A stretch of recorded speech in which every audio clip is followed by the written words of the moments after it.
y tracción en húmero radial. ¿Sí? Y tenemos deslizamientos en húmero cubital y en húmero radial. Y por supuesto deslizamientos en radio cubital. En el caso de la tracción a nivel de húmero cubital, el paciente va a tener una posición relajada. ¿Bien? La extensión cierra la articulación. Entonces no necesito traccionarla en extensión, sino en una posición de semiflexión.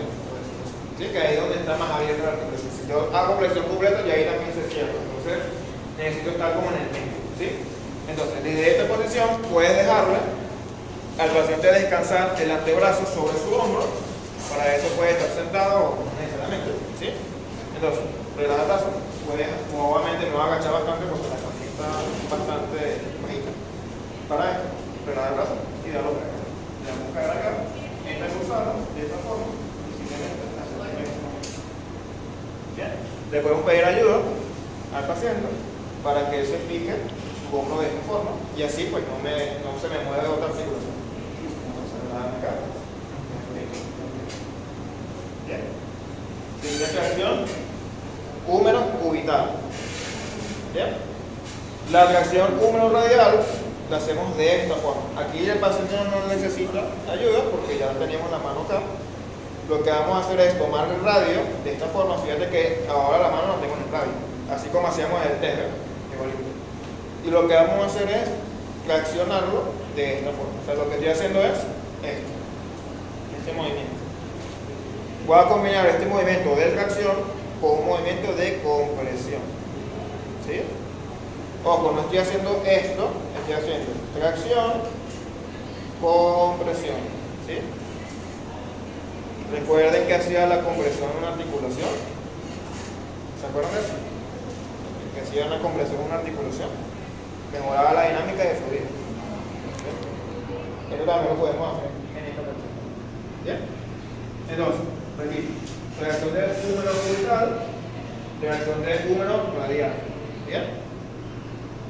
Te sirve para no capsular. ¿Cuántas veces? Pues las veces que tú consideres necesario. Puedes durar 10 minutos de la técnica, 27 veces, no sé por qué 27 veces. Como tú quieras, ¿sí? Lo importante es que dure un tiempo prudencial.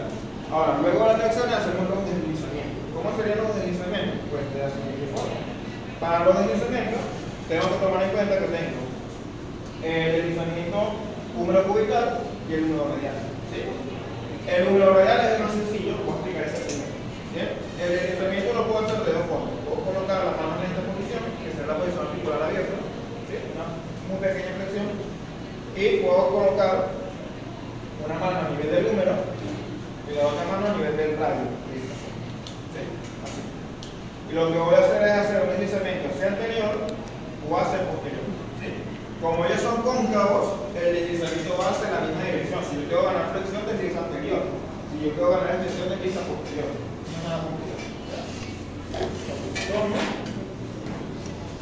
Acá de inicio óseo.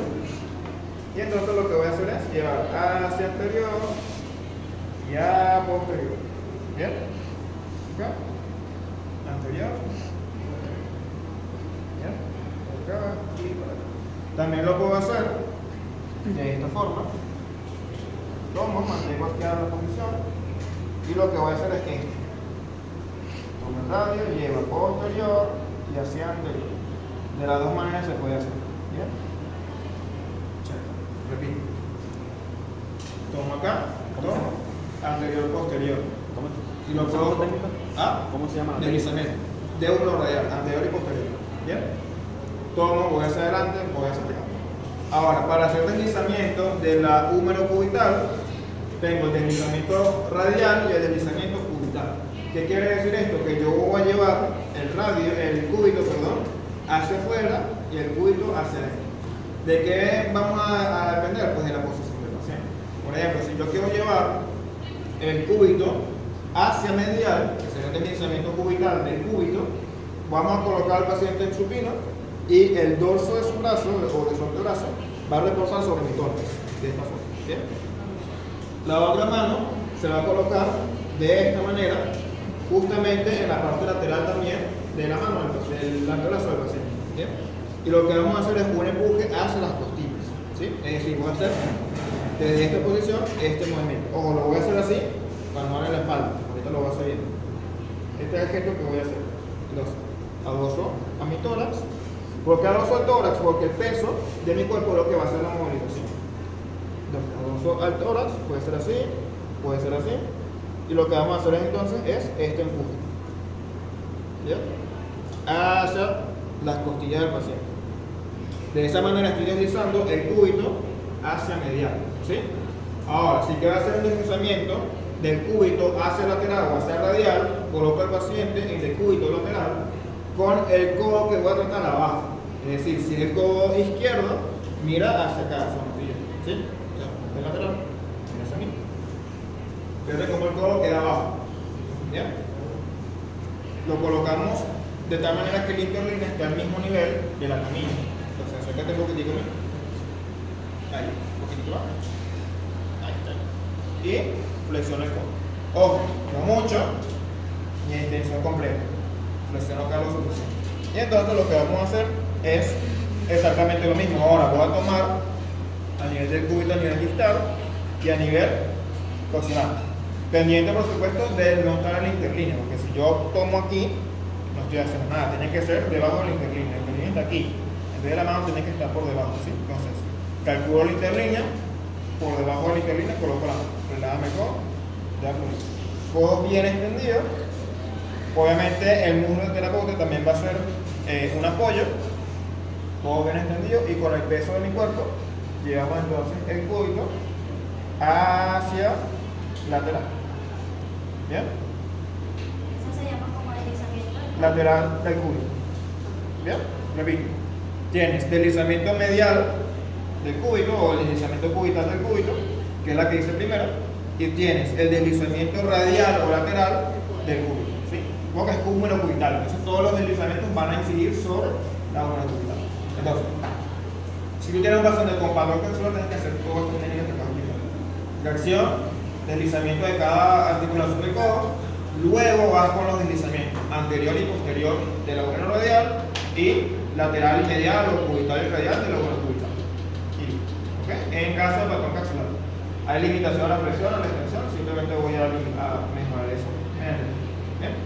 Ahora, en el caso de que el paciente entonces tenga alguna limitación en la pronosupinación, no puedo patrón capsular, posiblemente porque tiene fractura X, vamos a hacer entonces los deslizamientos anterior y posterior de lo que vendría siendo el radio, ¿sí?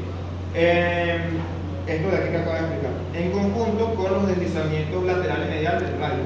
Cuando hablo del deslizamiento lateral y medial del radio, son los deslizamientos de la radio cubital, ¿sí? No de la unioradial, ¿sí me explico? La unioradial solamente es anterior y posterior, pero la radio cubital es entonces lateral y medial, ¿sí? Por ejemplo, recordad que es una articulación convexa. Si yo quiero ganar pronación, que es un movimiento en dirección medial, tengo que hacer deslizamiento lateral, porque es convexo. Si quiero ganar supinación con un movimiento lateral, y es un deslizamiento medial, que es convexo, ¿sí? Entonces, en ese caso, hago la inclinación, porque es opuesto, es convexo la línea. ¿Sí quedó claro? Lo vuelvo a repetir. Recuerda que la articulación es convexa, por ende el deslizamiento y la ontocinemática son diferentes, ¿sí? La supinación es un movimiento medial, entonces deslizo lateral, cada pronación de luz. Y la supinación es un movimiento lateral, deslizo medial, ¿sí? Deslizamiento medial y lateral de qué? Del radio, ¿sí? ¿No? Entonces, aparte, si tú tienes estos movimientos limitados, aparte de hacer deslizamiento anterior y posterior del radio, vas a hacer lo que voy a explicar, ¿sí? ¿No?